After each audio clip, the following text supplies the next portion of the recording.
Yvette Cooper came under fire from the BBC's Naga Munchetty for being unable to give numbers on the UK's new migrant returns deal with France.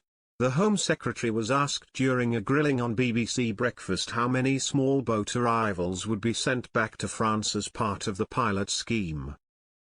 But Ms. Cooper declined to set out a figure amid claims that it would be just 50 a week, which is a fraction of the amount that make the dangerous journey on rubber dinghies. Munchetty said, "You will know the criticism levied against this, one being that 50 is a number that would barely touch the sides, to coin a phrase, because of the numbers that are coming in.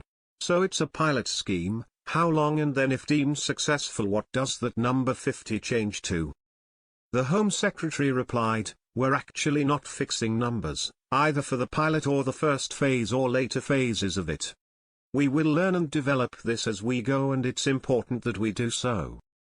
But the thing that it changes straight away is the claim that the people smugglers have been making, that they will be able to get to the UK and there is no possibility of them being returned. Munchetty later asked, "I don't really understand why you won't give me some numbers and targets, because as part of your manifesto and as part of the Labour mantra it has been to smash the gangs and to turn this crisis around. So why won't you tell us what your targets are and what would be acceptable after making those manifesto promises?"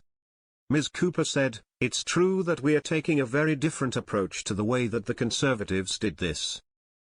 If you recall, they suddenly made promises that everyone who arrived in the UK would be sent to Rwanda.